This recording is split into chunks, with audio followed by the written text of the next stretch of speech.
Has anything really happened since the state capture inquiry? The entire country was watching it almost day by day as it was unfolding. The report was handed over, and then where are we? What's going on? Nothing right now, it seems. There's concerns that have been raised over government's delay in the implementing of those recommendations of that state capture report. Numerous government officials and civil servants have been fingered in that report. They were found to have raided the cookie jar and left the lid off for a few other people as well. In layman's terms, corrupt officials still thrive, while the long arm of the law just seems to be merely swinging past them. Kruuse, Director of the Public Service Accountability Monitor at Rhodes University, joining us this morning. Jay, good to have you on the show. Appreciate it. It's a commission of inquiry, not much of a commission of action. What is going on? I mean, something should have happened by now. What do you make of it? Yeah, it's characterized by a lot of delay, a lot of assurance that plans are being developed, that there is consultation.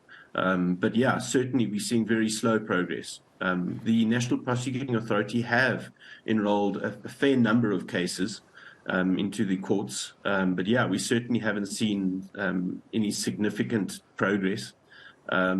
They have raised concerns around resourcing and the need for greater capacity and funding.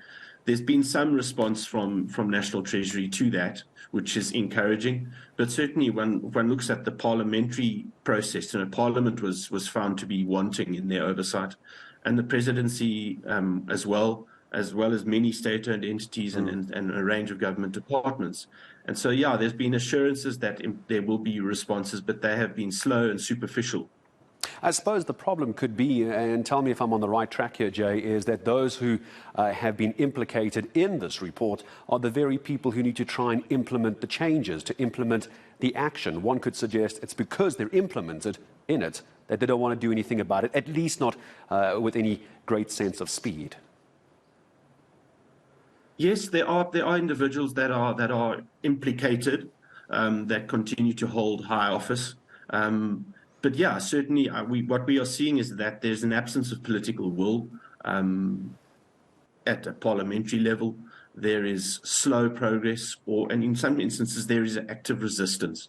And so that all lends itself to an environment where the public are rightfully concerned that there is not sufficient deterrent effects taking place to send out a clear message that this will have real consequences. So what does the public do in a case like this? If we leave it to parliamentarians, we leave it to government officials, not much is going to be done about this. So what does the public do? Yes, we can get upset.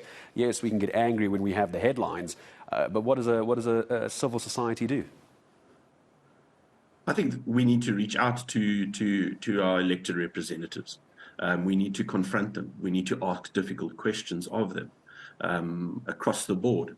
One of the recommendations from the State Capture Commission was to encourage Parliament to explore electoral reform, so we have better constituency-based elections where MPs are really held more accountable.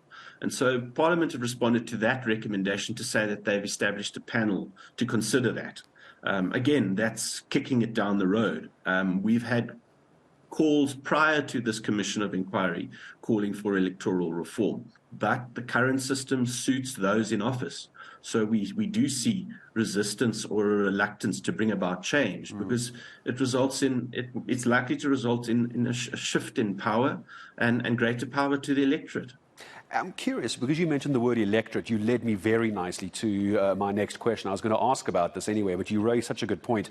A shift in the power base, a shift in those in control, in the corridors of power. We have an election next year. Perhaps there's been some delay tactics to stabilize and hold everything steady before we get to elections, or am I going too far left here? No, that is certainly, there is a perception amongst many who are concerned about the direction our country is heading, is that there is a reluctance to deal with these hot potatoes because it implicates people who have power and influence in existing structures. And so, yeah, we are leading towards an election, and there is a reluctance to deal with certain of these issues because it could cause a shift. And indeed, we've seen in the Commission's findings concerns raised around the danger posed to whistleblowers, and so there is, in some respects, an environment of fear around the findings and what it means. There are some encouraging signs in the sense that we've got a procurement bill currently being considered by Parliament, and that's long overdue because a lot of the abuse has occurred because of failings in the procurement systems of government. And so we really want to see Parliament signal a significant change in the way we procure goods and services. We saw since the State Capture Commission that there was abuse in the COVID procurement, and that sent out strong signals that abuse continues, and that needs to be a factor that the public take into account when we go towards elections. They've got to take that into account as they walk into that voting booth as well and make their mark. It's something that the electorate has to keep a very close eye on. Jay, give me a sense then, are we at risk because of now the power play in motion at the moment ahead of those elections? Heavens knows what's going to happen after the elections with this commission of inquiry. Is there a possibility to your mind this could be nothing other than window dressing and might just become a white elephant? All those report books could just become paperweights in government? If one considers reports calling or findings of inquiries relating to bringing about reforms in Parliament to strengthen oversight, we've seen in the past, there was the Frederick van Zyl-Slabbert report, there was the Hugh Corder report on how to strengthen oversight. Those have not been adequately taken on board. And my concern is at a parliamentary level, we won't see significant reforms. Within the NPA, we have seen shifts and we have seen some cases brought into the court processes, but there are many more that need to follow. And so we are at a watershed in this process, and we really do need to learn the lessons from this era of capture. Otherwise, we will see further capture down the line.